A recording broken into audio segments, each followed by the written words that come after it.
Everyone, welcome back to my crop talk यार on YouTube channel. I Himanshi once again with you. और आज मैं आप लोगों के साथ डिस्कस करने वाली हूँ ASRB नेट का एग्रीकल्चर माइक्रोबायोलॉजी का सिलेबस। जल्द ही एग्ज़ाम होने वाला है। लास्ट डेट इसकी ऑलरेडी जा चुकी है। आई थिंक डेट एक्सटेंड भी हुई थी।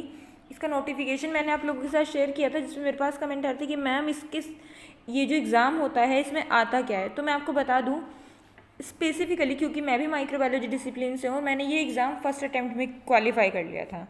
और मैं सीरियसली आपको कह सकती हूँ कि ये मेरे मास्टर्स के डायरेक्टली बाद क्वालिफाई हो गया था, क्योंकि मुझे ज़्यादा एफर्ट्स लगाने की ज़रूरत नहीं पड़ी थी। बहुत ही ज़्यादा ईजी इसका ईजी मैं कहूँगी कंपैरेटिवली आता है ये। अगर आपके बेसिक कॉन्सेप्ट्स अच्छे हैं माइक्रोबायोलॉजी के, तो आप ये ज़रूर अच्छे से पढ़ करके क्वालिफाई कर सकते हैं।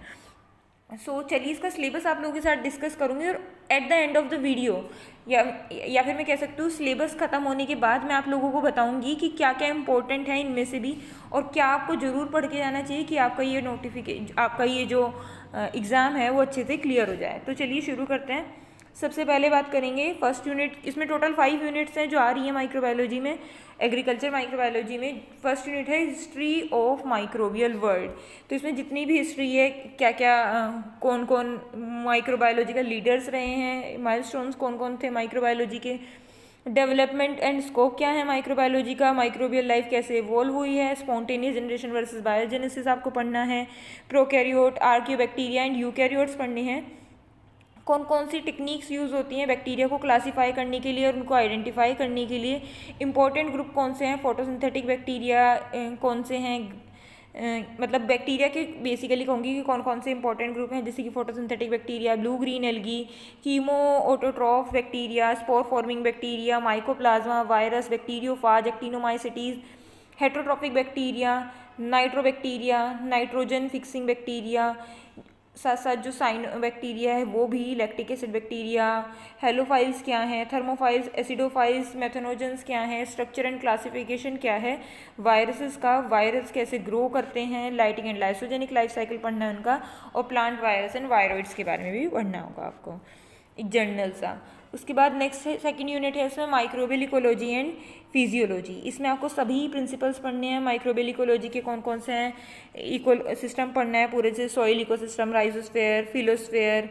साथ साथ राइजोस्फेयर पढ़ रहे हैं तो राइजोप्लेन भी पढ़ लेना, फिलोप्लेन भी पढ़ लेना। Water, fresh water and mine water में या फिर एयर में कौन कौन से माइक्रो ऑर्गेनिजम्स मिलते हैं उनके बारे में। माइक्रोबियल इंटरेक्शन जैसे कि सिम्बायोसिस, सिनर्जिज्म, उससे अलग जो कमेंसलिज्म है, पैरासिटिज्म, अमेंसलिज्म, एंटागोनिज्म, जो प्रेडेशन, एडॉप्शन, जो भी टाइप के रिलेशंस मिलते हैं, म्यूचुअल मैं कहूँगी माइक्रोबियल इंटरेक्शंस मिल रहे हैं, वो आपको क्या करने हैं यहाँ पर पढ़ने हैं अलग अलग इकोसिस्टम में।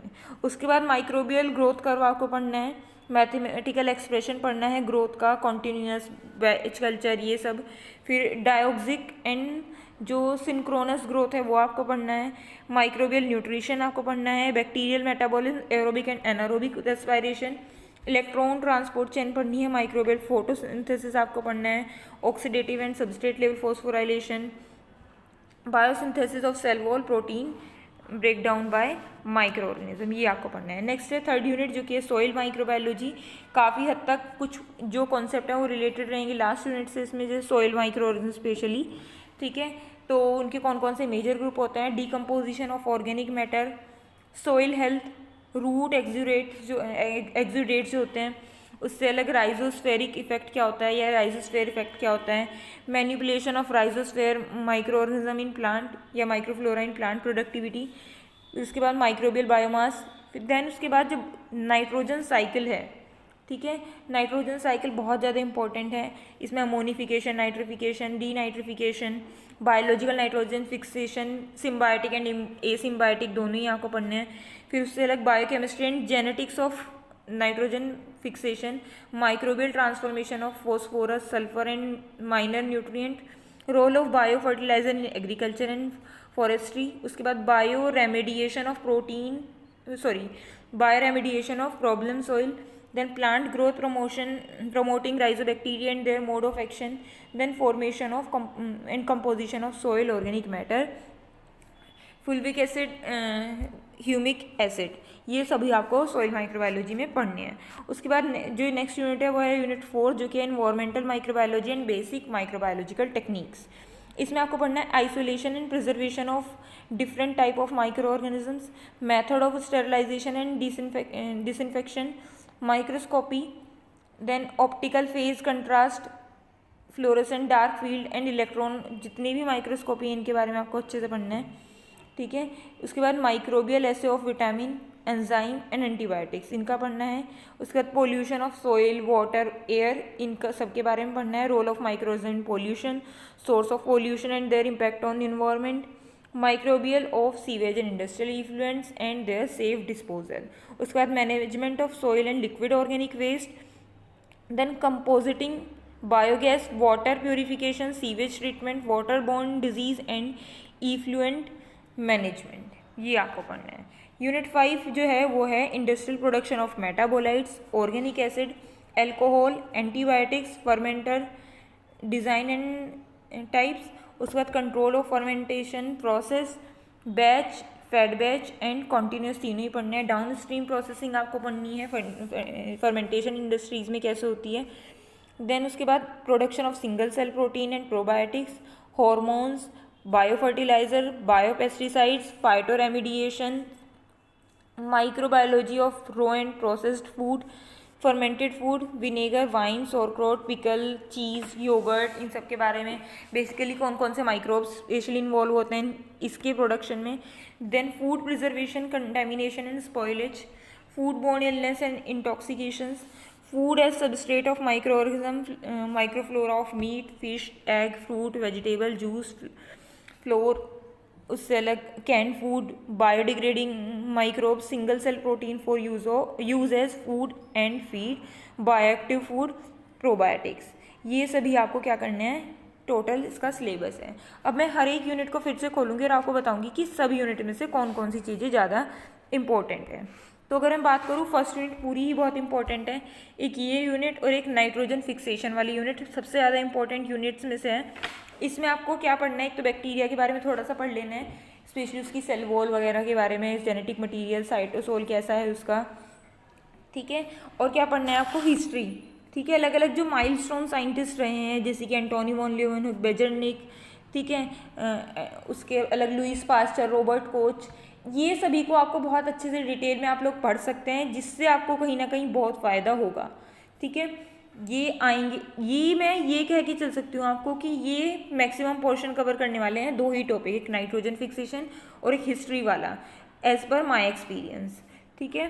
तो ये आपको अच्छे से पढ़ के जाना है। Then microbial ecology and physiology है, इसमें से आपको जो इंटरेक्शन है, माइक्रोबियल इंटरेक्शंस ईजी होती हैं, आप बहुत ज़्यादा इजीली इस पोर्शन को बहुत अच्छे से कवर कर पाएंगे, ठीक है। बैक्टीरियल ग्रोथ, ठीक है, स्पेशल माइक्रोबियल ग्रोथ कर्व आपको अच्छे से पढ़ के जाना है, इनके बारे में पता होना चाहिए। बाकी मैं ये नहीं कह रही हूँ कि आप बाकी चीज़ों को छोड़ करके जाइए, लेकिन ये ऐसे टॉपिक हैं जिनको आपको बिल्कुल भी नहीं छोड़ना है। उसके बाद सॉइल माइक्रोबायोलॉजी वाली जो यूनिट है, मैंने आपको बताया ये नाइट्रोजन साइकिल, ये यूनिट ना पूरी ही बहुत इंपॉर्टेंट है, इसको बहुत अच्छे से आपको पढ़ के जानी है, ठीक है। Specially nitrogen fixation, nitrogen cycle जो है पूरा का पूरा, चाहे वो सिम्बायोटिक है, एसिम्बायोटिक है, आपको पूरा यहाँ तक पढ़ लेना है, ह्यूमिक एसिड तक, यहाँ से लेकर के ह्यूमिक एसिड तक बिल्कुल आपको ऐसे टाइट करके जाना है कि आपके अंदर दिमाग में कोई भी क्वेश्चन इससे रिलेटेड आ जाए तो आपका दिमाग झट से उसका आंसर दे दें, ठीक है।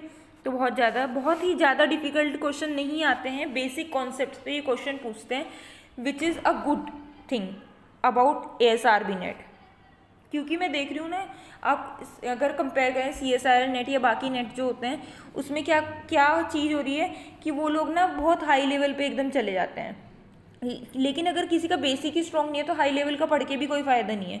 जबकि ASRB नेट की ये चीज़ अच्छी है कि ये बेसिक कॉन्सेप्ट पे क्वेश्चन पूछता है और बहुत सारे स्टूडेंट्स लिए उसमें भी गोल हो जाते हैं। नेक्स्ट एक और चीज़, जो अभी आपके इंस्ट्रूमेंट आप लैब में यूज़ करते हैं उनके बारे में, उनके प्रिंसिपल्स आपको अच्छे से पता होने चाहिए, किस टेम्परेचर पे क्या वर्क करते हैं वो भी आपको अच्छे से पता होना चाहिए।